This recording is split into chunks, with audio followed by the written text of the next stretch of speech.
Hello people. तो past कुछ week से can this love be translated नाम का के ड्रामा मैं आप लोगों के लिए रोज़ लेकर आ रही थी, लेकिन शायद नेटफ्लिक्स को ये चीज़ पसंद नहीं आई और उन्होंने दया कर कर मुझ पर फेंक के मारा 2 कॉपीराइट स्ट्राइक। थैंकफुली ये 3 कॉपीराइट स्ट्राइक नहीं था, वरना मेरा चैनल फिर से डिलीट हो जाता। अब जिन लोगों को नहीं पता, मेरा चैनल एक बार एनिमल मूवी के रिव्यू के कारण डिलीट हो चुका था और मैंने इस चीज़ को फिर से बनाया, फिर से क्रिएट किया और आप लोगों के प्यार के कारण मेरा चैनल फिर से ग्रो करने लगा। लेकिन मैंने के ड्रामा पर हाथ डाल दिया। पहली बार मैंने के ड्रामा देखने की कोशिश की जिसका मुझे ये सिला मिला और अब ऐसा जख्म दिया है जो फिर ना कभी भरेगा। हर के ड्रामा एक्सप्लेन करने से मेरा ये इंडियन दिल डरेगा। तो हम फिर से आ चुके हैं अपनी हिम्मत बटोर कर और अब हम आपको एक्सप्लेन करने वाले हैं are you afraid of the dark नाम की एंथोलॉजी सीरीज़ को लेकर, जिसमें 13 एपिसोड होने वाले हैं। हम इसका सीज़न 1 एक्सप्लेन कर रहे हैं और होप करते हैं कि आपको ये कहानी बहुत ज़्यादा पसंद आएगी एंड ट्रस्ट मी गाइस, पसंद आएगी ही। एक बार ट्राई तो कर देखिए। तो इस बार हम 3 कहानियाँ लेकर आए हैं, जिन कहानियों को हम 1 बाय 1 एक्सप्लेन करेंगे, इन पे जुड़े हुए मोरल्स को भी बताएंगे और हाँ, ये कहानी थोड़ी सी सार्कास्टिक होने वाली है। तो होप करते हैं कि आपको ये नया स्टाइल काफ़ी ज़्यादा पसंद आएगा एंड प्लीज़ गाइस सपोर्ट करिएगा, क्योंकि आफ्टर कॉपीराइट स्ट्राइक मेरे लिए फिर से कंटेंट्स बनाना आसान नहीं था। तो अगर इस वीडियो पे एटलीस्ट 100 व्यूज़ आ जाते हैं तो मैं इसका नेक्स्ट 3 एपिसोड भी जल्द से जल्द लेकर आऊँगी। और अगर आप लोग का रिस्पॉन्स अच्छा रहा और आप लोगों का प्यार मिलता रहा तो इसके पूरे के पूरे 7 सीजन्स को एक्सप्लेन करने की पूरी कोशिश करूँगी। तो चलिए शुरू करते हैं are you afraid of the dark के पहले 3 एपिसोड को, जो कि है सीजन 1 से। तो आधी रात में हमें जंगल का सीन दिखाया जाता है जहां आग जल रही थी। इस आग को घेर कर कुछ टीनेजर बच्चे बैठे हुए थे जो झिंगुर की आवाज़, चमगादड़ की आवाज़ और आ रही उल्लुओं की आवाज़ से भी नहीं घबरा रहे थे। ये हर रात को ठीक 12 बजे यहाँ इकट्ठा होते थे, कैंप फायर जलाते थे और एक दूसरे को भूतिया कहानी सुनाते थे। और इस क्लब का नाम था द मिडनाइट सोसाइटी। तो आज इस क्लब में एक नया मेंबर जिसका ऑडिशन होना था वो था फ्रैंक। फ्रैंक को आंखों में पट्टियां बांधकर यहाँ लाया जाता है ताकि फ्रैंक की कहानी अगर उन्हें पसंद नहीं आई तो फ्रैंक को वापस भेज दिया जाए और फ्रैंक को कभी पता ना चले कि मिडनाइट सोसाइटी का रास्ता कहाँ से जाता था। अब फ्रैंक को ये चीज़ पसंद नहीं आ रही थी और बंदे का घमंड तो 7वें आसमान पे था। अब फ्रैंक अपने दोस्तों से कहता है कि तुम्हें मेरी कहानी पसंद ना आए ऐसा हो नहीं सकता, और मेरी कहानी सुन के तुम्हें डर न लगे ऐसा मैं होने नहीं दूंगा।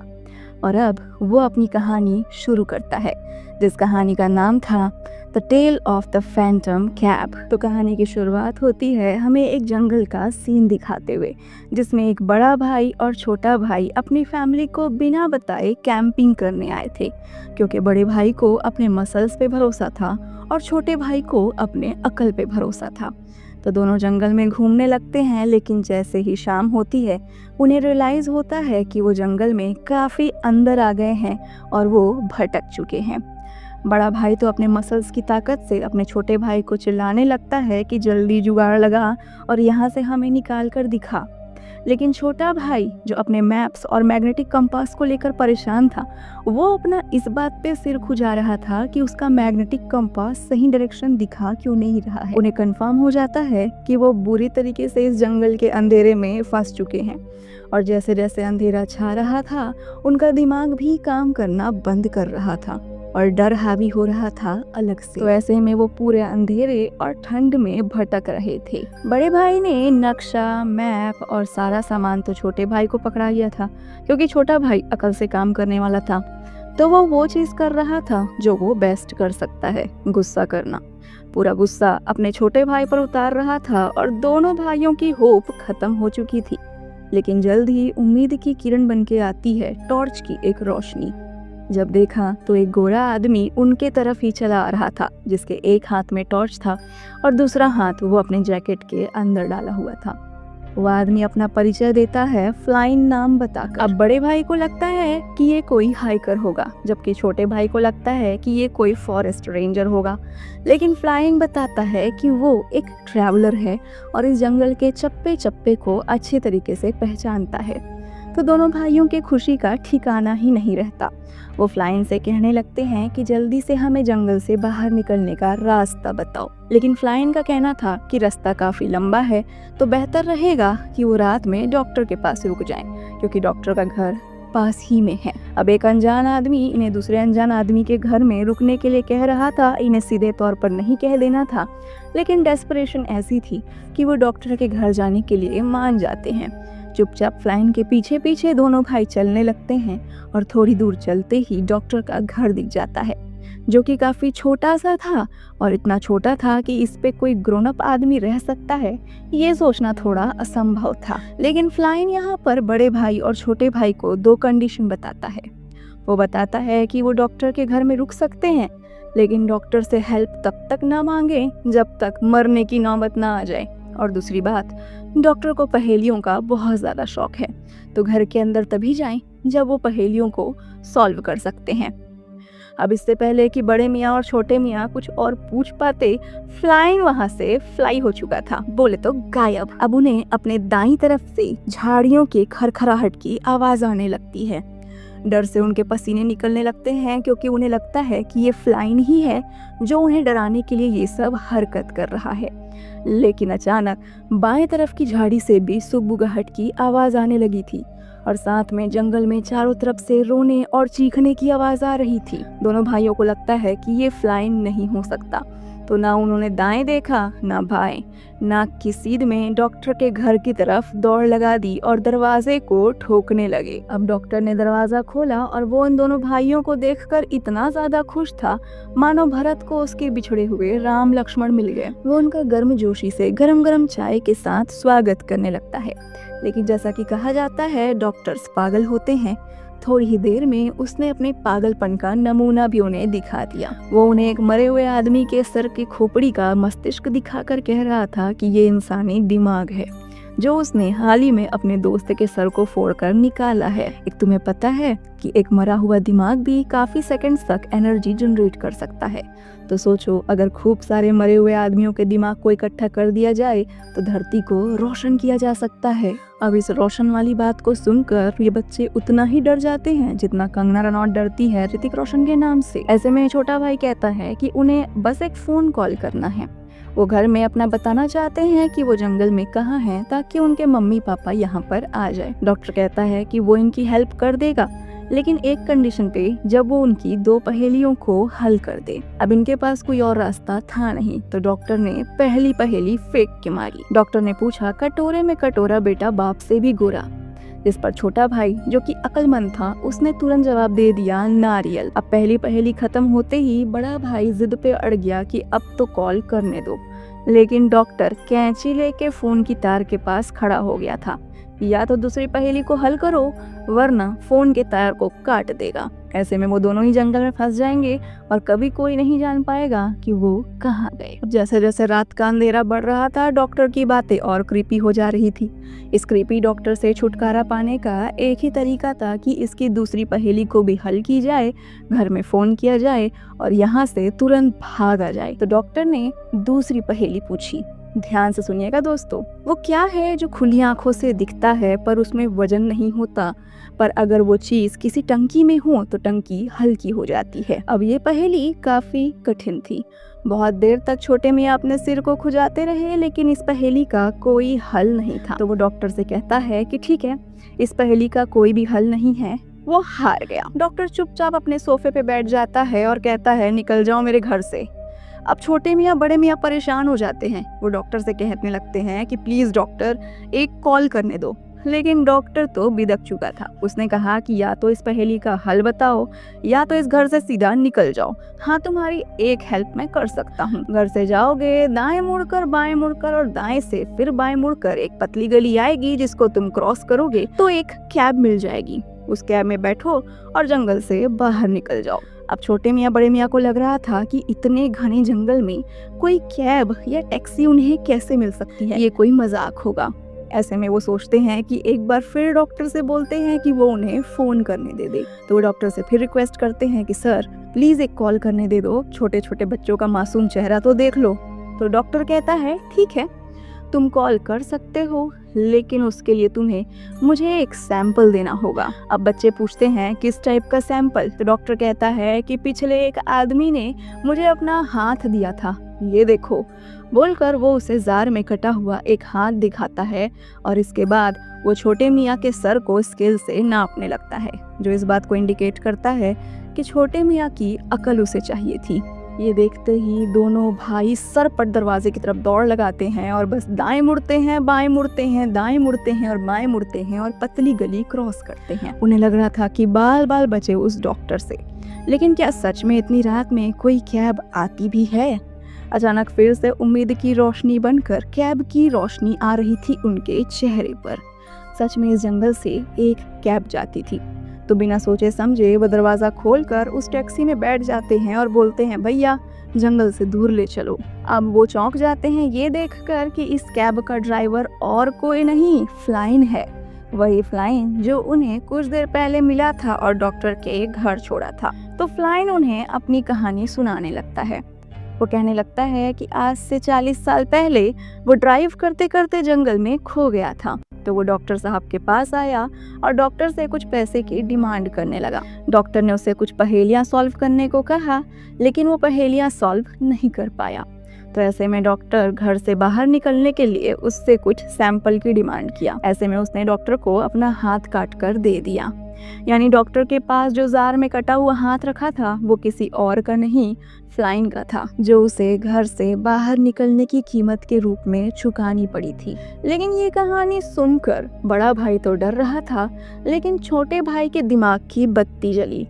उसने कहा कि ये कहानी अगर 40 साल पहले की है तो फ्लाइन अभी तक जवान क्यों है? उसे तो बूढ़ा हो जाना चाहिए था। ये सुनकर फ्लाइन छोटे मियाँ के दिमाग से काफी इम्प्रेस हो जाता है और अब वो कहानी का दूसरा पहलू सुनाता है। वो बताता है कि वो भले ही डॉक्टर के घर से बाहर निकल चुका था, लेकिन उसका एक एक्सीडेंट हुआ और वो मर गया। ये कहते ही फ्लाइन ने अपना सर 180 डिग्री घुमा लिया, जिसे देखकर बड़े मियाँ और छोटे मियाँ की चीखें निकल गई। फ्लाइन आगे बताता है कि वो श्रापित हो गया है क्योंकि वो डॉक्टर के सवालों का जवाब नहीं दे पाया। तो अब इस श्राप में बंधे होने के चक्कर में फ्लाइन रोज रात को नए शिकार लेके आता है डॉक्टर के पास। डॉक्टर उनसे पहेली पूछता है, अगर वो पहेली का जवाब नहीं दे पाते तो बाहर जाने के बदले उनसे लेता है उनके शरीर के एक अंग सैंपल के तौर पर, और अगर वो सैंपल नहीं देते तो डॉक्टर उन्हें जाने देता है, जिसके बाद फ्लाइन उन्हें पकड़ लेता है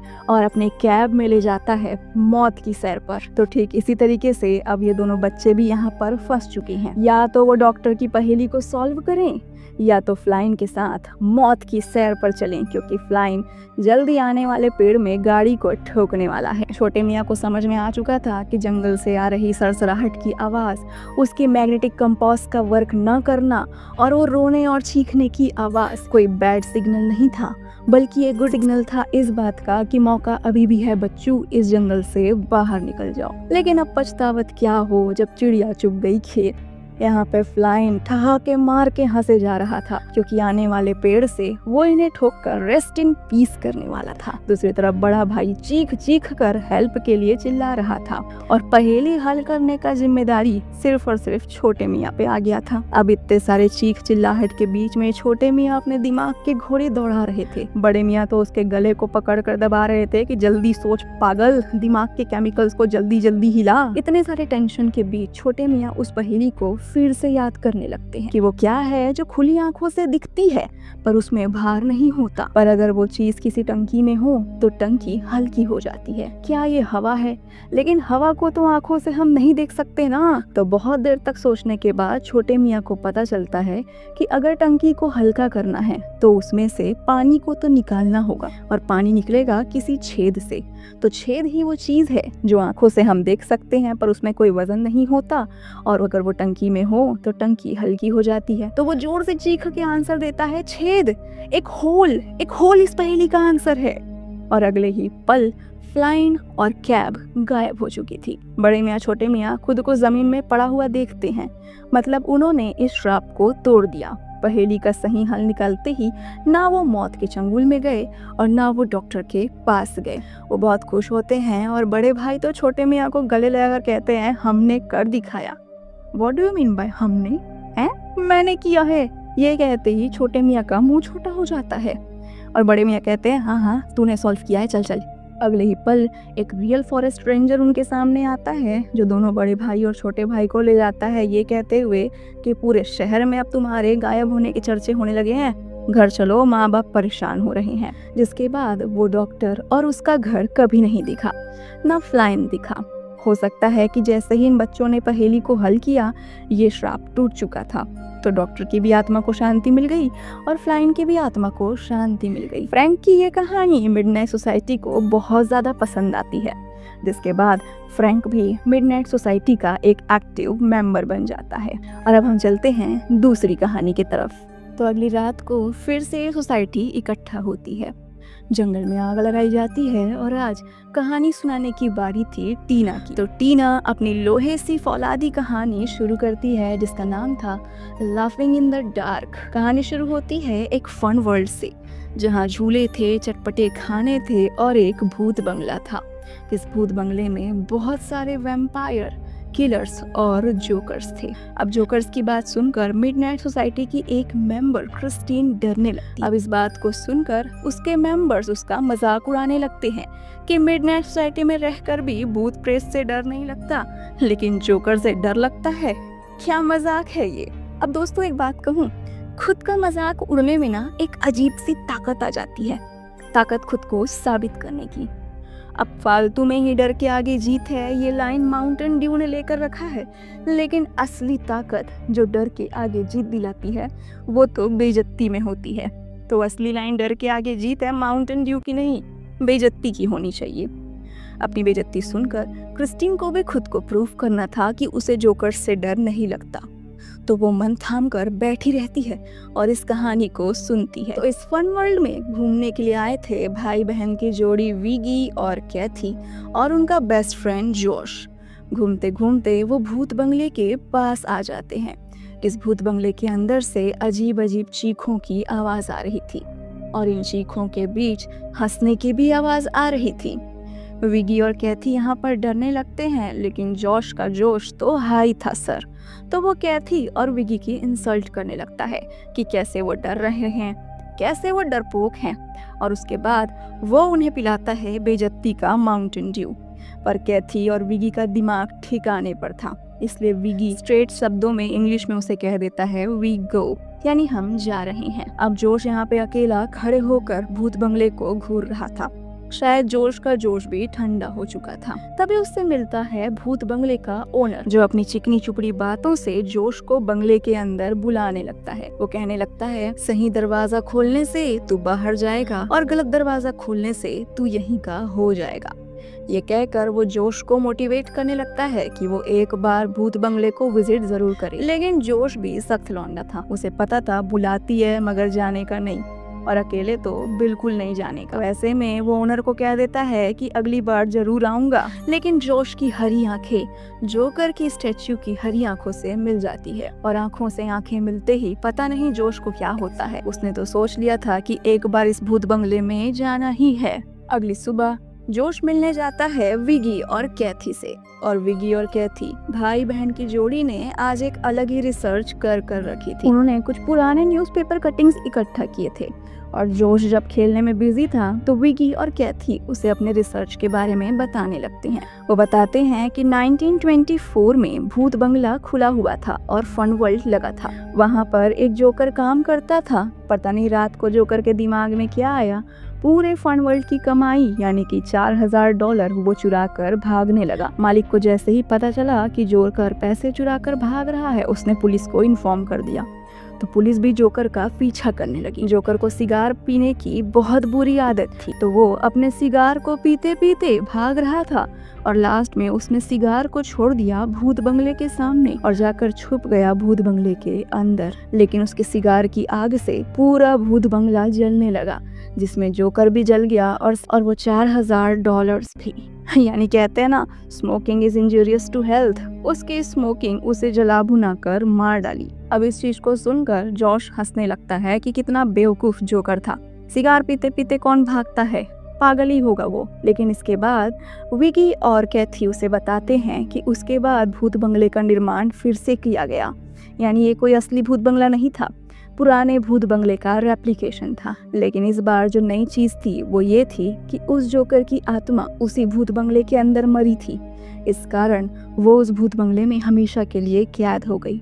और तब से कहा जाता है कि जो भी बच्चा वहां पे जाता है वो वहीं पर कैद हो जाता है, या कह लीजिए कि जोकर की आत्मा उसे कैद कर लेती है। अब जोश को फिर से ये मजाक लग रहा था, उसे मजाक लग रहा था कि कैसे किसी भूत बंगले में एक जोकर की आत्मा हो सकती है जो बच्चों को कैद करेगी। तो विगी और कैथी काफी ऑफेंड हो जाते हैं। विगी जोश को कह देता है कि ठीक है, उस हॉन्टिंग हाउस में जाकर दिखाओ और जाकर वापस सही सलामत आकर भी दिखाओ।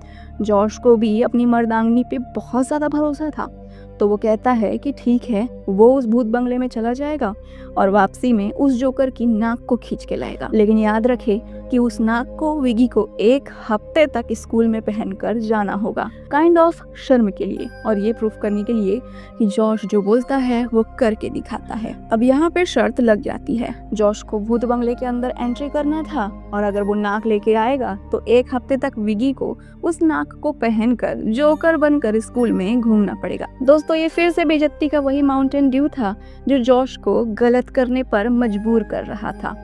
तो वो फिर से हॉन्टिंग हाउस के सामने खड़ा होता है और अपनी हरी हरी आंखों से जोकर के लगे हुए कटआउट की हरी हरी आंखों को घूरने लगता है। डर तो उसे बहुत ही ज्यादा लग रहा था, मनी मन सोच भी रहा था कि वो यहाँ क्यों आ गया।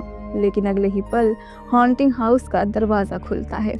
दरवाजे से फिर से आवाज आती है कि सही दरवाजे से तू बाहर जाएगा और गलत दरवाजे से तू यहीं का हो जाएगा। अब डर तो जोश को बहुत ज्यादा लग रहा था, लेकिन बेइज्जती का माउंटेन ड्यू पी के आया था, तो वो अपने डर को खुद पर हावी नहीं होने देता और घुस जाता है हॉन्टिंग हाउस के अंदर में।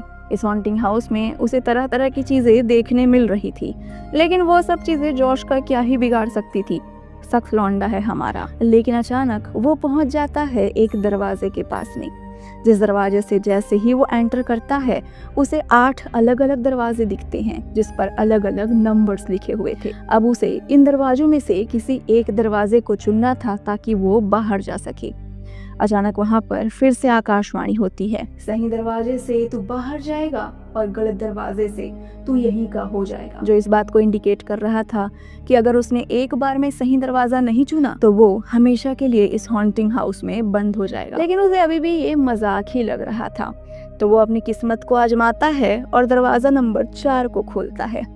तालियों की गड़गड़ाहट से उसका स्वागत होता है क्योंकि उसने सही दरवाजे को चूज कर लिया था। अब चाहता तो जोश इस दरवाजे से बाहर निकल सकता था, लेकिन बंदे की मस्तानियत तो देखो। वो जाता है उस दरवाजे को खोलने के लिए जिस दरवाजे के पीछे जोकर छुपा होगा, क्योंकि अपने दोस्त के नाक भी तो लाना था बेइज्जती करने के लिए और ये प्रूफ करने के लिए कि वो शर्त जीत गया है। तो वो नंबर 6 के दरवाजे को खोलता है। अचानक पूरे कमरे में सिगार की महक फैल जाती है और बाहर निकलता है जोकर। इस जोकर को देखकर हल्की सी जोश की पैंट गीली तो हो जाती है, क्योंकि अब तक वो जिस चीज को मजाक समझ रहा था वो हकीकत में उसके सामने खड़ी हुई। और अब जोश और जोकर की हरी हरी आंखें मिलती हैं।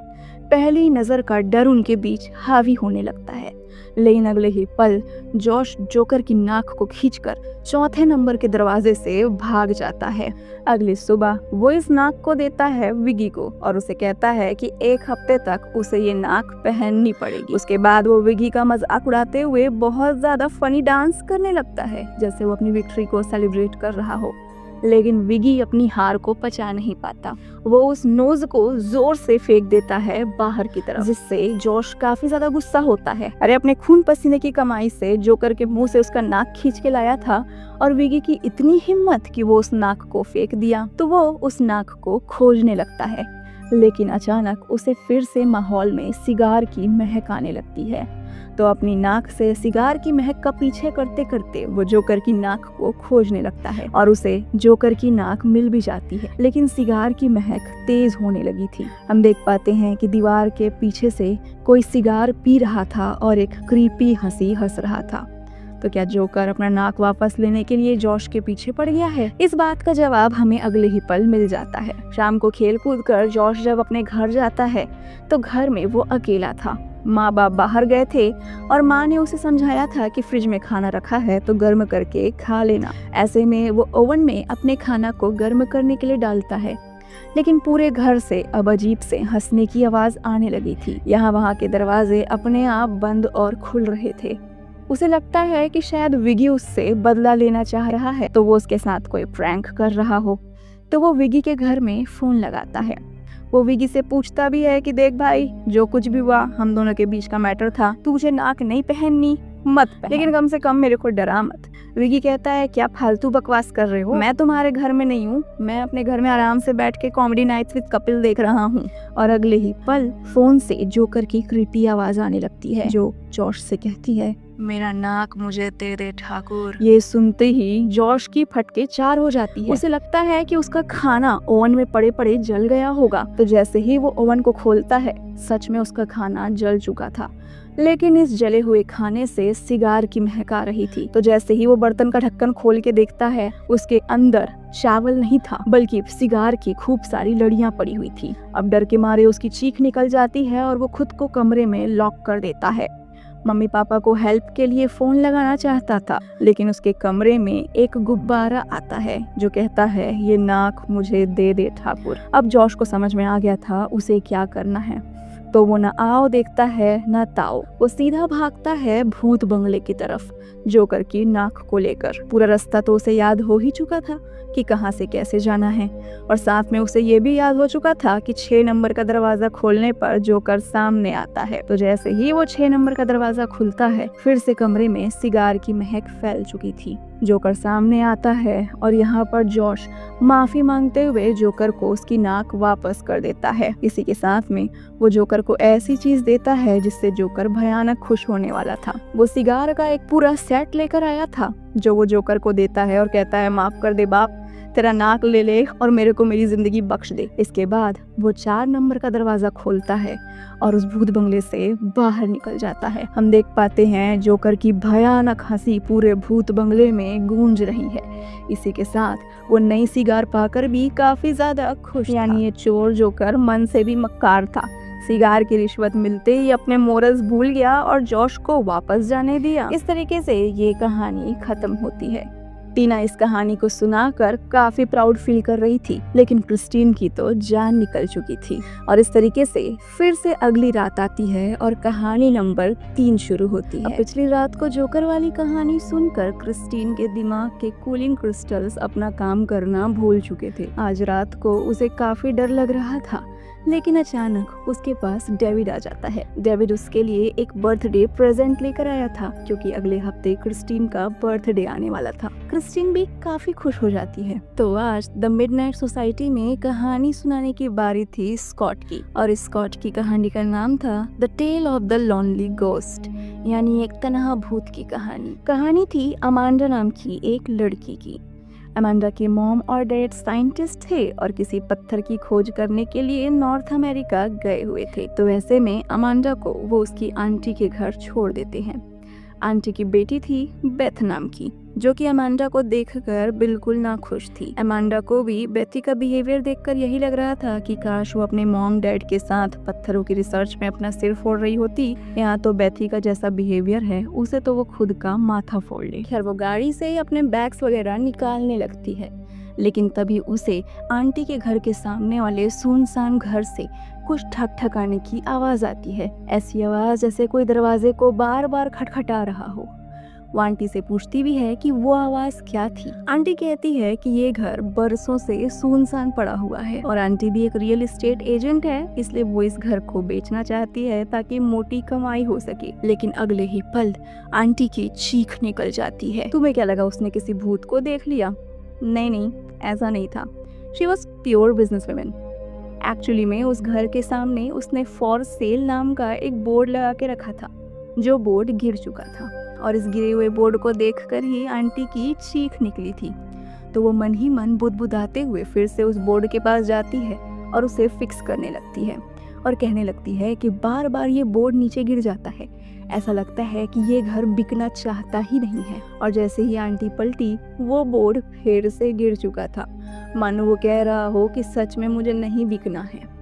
खैर आंटी अमांडा को ले जाती है बेथ के कमरे में, जहाँ बेथ का एटीट्यूड साफ बता रहा था कि you are unwanted here. Beth Amanda को उसके ड्रेसिंग सेंस से जज कर रही थी। उसे लग रहा था कि जस्ट बिकॉज उसके माँ बाप साइंटिस्ट हैं तो अमांडा भी एक पढ़ाकू कीड़ा लेकिन उसके अपोजिट अमांडा उसके साथ बहुत अच्छा बिहेव कर रही थी। बेथ ने क्लीन शब्दों में कह दिया कि वो अगर उससे दोस्ती करना चाहती है तो उसे दोस्ती के कुछ रूल्स फॉलो करने होंगे। अब फिर से आपको क्या लगा? वो कहेगी no sorry, no thank you, लेकिन ऐसा नहीं था। बेथ ने कड़क शब्दों में अमांडा को कुछ रूल्स बता दिए। रूल नंबर 1 कि उसे बेथ के कमरे का ख्याल रखना होगा और बेथ के सभी सामानों की सफाई करनी होगी। रूल नंबर 2 कोई रोना धोना नहीं, कोई चुगली नहीं। अमांडा को अगर इस घर में रहना है तो इस घर में जो कुछ भी हो रहा है ना वो नैनी को बताएगी और ना मम्मी को बताएगी। और रूल नंबर 3 घर के सामने जो सुनसान घर है ना, अमांडा को एक रात वहाँ अकेले बिताना होगा, तभी जाकर वो उसके फ्रेंड ग्रुप का मेंबर बन सकती है। अब दोस्तों दोस्ती में कोई रूल तो होता नहीं है, लेकिन अमांडा को भी बेथ की दोस्ती चाहिए थी। अगर ये इंडियन फैमिली होती ना तो बेथ को 2 तमाचे लगते और बेथ से अलग कुटाई होती, इस बात के लिए कि अपनी बहन से इतनी बेइज्जती से पेश नहीं आते। खैर अमांडा को भी इस घर में रहना था तो वो बेथ की कही हुई सारी बातों को मानने लगती है, लेकिन बेथ की रूडनेस का सबूत और रूल्स अगर वो नहीं मानेगी तो उसके साथ क्या हो सकता है, इस बात का भी सबूत उसे उसी रात मिल जाता है। उस रात को जब आंटी घर से बाहर गई थी तो नैनी उनका ख्याल रखने आती है। अब नैनी घर में अमांडा जैसी एक प्यारी सी बच्ची को देखकर काफी खुश हो रही थी और वो अमांडा से हाथ मिलाने के लिए अपना हाथ आगे करती है। अमांडा भी नैनी को देखकर काफी खुश थी। इसकी उम्र तो उसके नानी की जितनी थी, प्यारी सी बुढ़िया। तो वो उससे जैसे ही हाथ मिलाने के लिए अपना हाथ बढ़ाती है, बेथ वहाँ पर आ जाती है और काफी बेरुखी सी कहती है कि अगर इस बुढ़िया को टच किया तो मेरे कमरे में किसी सामान को टच नहीं करना। ये सुनकर नैनी को काफी ज्यादा बुरा लगता है और उनका मन उदास हो जाता है और अमांडा चुपचाप बेथ के कमरे में चली जाती है। बेथ यहाँ पर काफी गुस्से में अमांडा को समझाने लगती है कि मुझे ये बुढ़िया बिल्कुल पसंद नहीं है। जब देखो मेरे आगे पीछे घूमने लगती है, मेरे पे नजर रखती है, ये मत करो वो मत करो कहती है, और अगर मैं कुछ गलत करूँ तो मेरे माँ बाप को शिकायत कर देती है। तो पागल लड़की नैनी लोग होती किस लिए हैं? ये बोलने का मन तो अमांडा को भी किया होगा, पर उसके घर में रहना है, इतना रूड बिहेव वो कर नहीं सकती। अगर नैनी की बात की जाए तो उनकी उम्र काफी ज्यादा हो चुकी थी। वो कहाँ से आई थी किसी को भी नहीं पता था, बस बचपन से बेथ का ख्याल रख रही थी और अब जब बड़ी हो गई है बेथ तो उसकी कड़वी बातों को सुन रही है। अब इन बातों को सुनकर नैनी को बुरा तो काफी ज्यादा लगता था, लेकिन उनका कोई ठिकाना भी नहीं था इस घर के अलावा। तो वो इस घर में रहती थी, अपमान के घूंट पीती थी और बस मन मार के रह जाती थी, क्योंकि बेथ को तो मार सकती नहीं थी। पर हाँ, अमांडा के लिए वो काफी ज्यादा हेल्पफुल थी। तो बेथ जब भी फोर्सफुली अमांडा से अपने काम करवाती थी, जैसे रूम साफ करना, कपड़े साफ करना, तो यहाँ पर नैनी हमेशा अमांडा की हेल्प करती थी। खैर अब वो रात आ चुकी थी जिस रात को उसे उस सुनसान घर में रात बितानी थी और फ्रेंडशिप की शर्त को पूरा करनी थी। अब इससे पहले कि अमांडा उस सुनसान घर में घुसती, बेथ और उसकी फ्रेंड्स हौसला अफजाई के लिए उसे एक कहानी सुनाते हैं। इस घर में एक लड़की रहा करती थी, जो लड़की बात नहीं कर सकती थी, वो गूंगी थी। उसके मम्मी पापा भी उसके साथ रहते थे, लेकिन एक दिन उसके पापा फौज में चले जाते हैं। माँ को पता चलता है कि उसके पापा फौज में घायल हो चुके हैं, इसलिए माँ अपने पति की सेवा करने के लिए बच्चे को घर में अकेला छोड़कर वहाँ से चली जाती है। लेकिन वो उस बच्ची को हिदायत देती है कि वो अपनी नानी के घर चले जाए। तो बच्ची भी अपने सामान को पैक करती है और नानी के घर जाने के लिए निकल पड़ती है। लेकिन मोहल्ले के कुछ मीन और बुली बच्चे उसको पकड़ लेते हैं, उसके साथ बुरा व्यवहार करते हैं, उसे मारने पीटने लगते हैं। तो वो बेचारी बच्ची भागते भागते अपने घर में आ जाती है, पर वो बच्चे भी पीछा करते करते उस बच्ची के घर में आ चुके थे और उस बच्ची ने खुद को कमरे में लॉक कर लिया। अब वो बेचारी डरती रही कि अगर वो घर से बाहर निकलेगी तो ये बच्चे फिर से उसे मारेंगे पीटेंगे। वो हफ्तों तक अपने कमरे में बंद रही और भूख और प्यास से फाइनली खत्म हो गई। माँ को पता ही नहीं चला कि उसकी बच्ची खत्म हो चुकी है और नानी तो बस इस इंतजार में थी कि वो बच्ची उससे मिलने आएगी। और बस तब से ये घर सुनसान पड़ा है। तो आज अमांडा को उसी बच्चे के कमरे में जाना है और पूरी रात बितानी है। अब इस मोटिवेशनल स्टोरी से अमांडा बिल्कुल भी मोटिवेटेड नहीं थी, पर उसके लिए रियल मोटिवेशन तो ये थी कि इस दोस्ती को पाने के लिए सभी दोस्तों ने ये किया होगा, लेकिन ये झूठ था। जैसे ही अमांडा घर के अंदर घुसती है, सभी लड़कियां उसे छोड़कर जा चुकी थी, क्योंकि ये सिर्फ एक प्रैंक था। किसी ने भी यहाँ पर रात नहीं गुजारी थी। अमांडा को चारों तरफ फ्लोर क्रैकिंग की आवाज आ रही थी, किसी बच्ची के हंसने की आवाज आ रही थी, कुछ कमरों के दरवाजे अपने आप खुल और बंद हो रहे थे। उसे लगा कि ये कोई मजाक है, तो धीरे धीरे वो उस बच्ची के कमरे में दाखिल होती है। कमरे की दीवार में हेल्प मी लिखा हुआ था। अमांडा को फिर लगता है कि बेथ और उसकी सहेलियां कोई मजाक कर रही है, लेकिन उसे रियलिटी चेक तो तब मिलता है जब शीशे में उसे अपनी परछाई की जगह एक गोस्टली फिगर दिखता है, एक बच्ची जिसकी पूरी स्किन सफेद कलर की थी। वो बच्ची धीरे धीरे शीशे से बाहर निकलना चाह रही थी, और ये देखते ही अमांडा सर पे पैर रख कर घर भागती है। भाड़ में गई दोस्ती की शर्त, अगर जिंदा रही तो और दोस्त बना लूंगी। लेकिन अगली सुबह ही शायद आंटी को ये बात पता चल चुकी थी, और वो बेथ और अमांडा पे काफी ज्यादा नाराज। वो इसलिए क्योंकि उस कमरे की दीवार पे हर जगह हेल्प मी लिखा हुआ था, और ये जरूर बेथ और अमांडा की शरारत होगी। लेकिन अगर वो इसी तरीके की शरारत करती रही तो उस घर को कोई भी नहीं खरीदेगा। तो मम्मी ने आज सख्त मम्मी की तरह एक बाल्टी और पोछा पकड़ाया और दोनों बच्चियों को कहा, जाओ घर साफ करके आओ। अब अमांडा उस घर में वापस जाने से काफी ज्यादा डर रही थी, और बेथ को लग रहा था कि शायद अमांडा ने उससे बदला लेने के लिए जानबूझकर ये सब किया है। तो वो रास्ते भर अमांडा को चिल्लाते जा रही थी। जैसे ही वो उस कमरे में पहुंचते हैं, उस कमरे की हालत बहुत ज्यादा खराब थी। पूरी दीवारों में हेल्प मी लिखा हुआ था। बेथ का तो गुस्सा 7वें आसमान पे पहुंच चुका था, लेकिन अगले ही पल उसे शीशे में नजर आते हैं खूब सारे खिलौने, और लालची बेथ बिना सोचे समझे उस शीशे की तरफ जाने लगती है। वो शीशे के पूरे आर पार हो जाती है, और जैसे वो उस शीशे के अंदर कैद हो चुकी थी, और अगले ही पल फिर से उस शीशे में नजर आती है उस छोटी बच्ची की आत्मा, जो आज धीरे धीरे निकलकर अमांडा की तरफ बढ़ रही थी। अब अमांडा चाहती तो पिछली रात की तरह यहाँ से भाग सकती थी, लेकिन उसकी बहन बेथ शीशे में कैद हो चुकी थी। उसे लिए बिना वो बाहर तो भाग नहीं सकती। वो डर के मारे वहाँ पर फ्रीज हो चुकी थी, और वो भूतिया आत्मा धीरे धीरे उसके सामने आ रही थी। वो अमांडा के सामने ही दीवार पर लिखती है, हेल्प मी।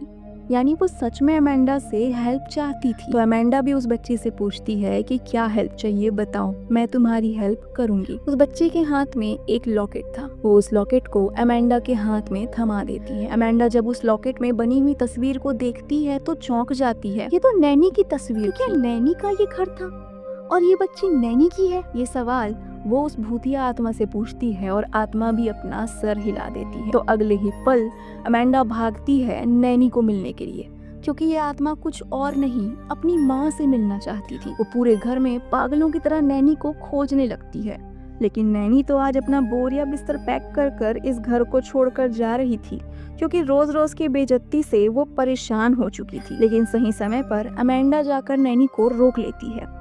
वो नैनी से कहने लगती है कि उसे सामने वाले सुनसान घर में जाना होगा, एक बच्ची उससे मिलना चाहती है। नैनी को लगता है कि ये फिर से कोई घटिया मजाक है, लेकिन अगले ही पल अमांडा उनके हाथ में वो लॉकेट पकड़ा देती है। उस लॉकेट को देखकर नैनी को यकीन हो जाता है कि उनकी बच्ची अभी भी वहाँ उनका इंतजार कर रही है। लेकिन जब से उनकी बच्ची मरी थी, नैनी खुद को माफ नहीं कर पाई थी। उसे लग रहा था कि ये उसकी गलती है कि उसकी बच्ची घर में अकेले रहते रहते खत्म हो गई। तब से उसकी हिम्मत खत्म हो गई उस घर में वापस जाने की। अब वो अपनी बच्ची से प्यार करती थी, इसलिए बेथ के यहाँ ही बेइज्जती सहकर उसका नैनी वाला काम कर रही थी, ताकि इस घर को देखकर उसे अपनी पुरानी यादें आती रहे। लेकिन आज उसे इस घर में जाने की हिम्मत नहीं थी।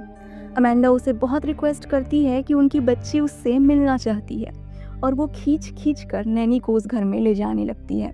नैनी के भी पैर काफी भारी हो रहे थे, लेकिन भारी कदमों से ही सही वो सच्चाई का सामना करती है। जैसे ही वो अपनी बच्ची को अपने सामने देखती है, उसके आंसू गिरने लगते हैं। वो माफी मांगती है अपनी प्यारी सी बच्ची को छोड़कर जाने के लिए, और ये बच्ची बिना किसी शर्त के अपनी माँ को माफ कर देती है। अगले ही पल वो अपनी माँ का हाथ थाम कर फिर से शीशे के अंदर दाखिल हो जाती है, जानो एक ऐसी दुनिया में जा रही हो जहाँ माँ बेटी हमेशा साथ रहेंगे। और हम देख भी पाते हैं वो दोनों माँ बेटी इस मिरर की दुनिया में काफी ज्यादा खुश थी। लेकिन बेथ बाहर नहीं आती है। बेथ शीशे से चीखती जा रही थी कि मुझे बाहर निकालो, मुझे बाहर निकालो। और यहाँ पर बेथ की सारी फ्रेंड्स भी आ चुकी थी। तो अमेंडा बेथ से पूछ अगर वो उनके साथ तमीज से रहेगी तो ही वो उसे बाहर निकालेगी। बेथ भी माफी मांगती है अपने सभी रूड बिहेवियर्स के लिए। और अगले ही सीन में बेथ मिरर के बाहर आ चुकी थी। तो ये कहानी भी यहाँ पे खत्म होती है। ये थे 3 एपिसोड और अब हम बात करेंगे इनके मोरल्स के बारे में।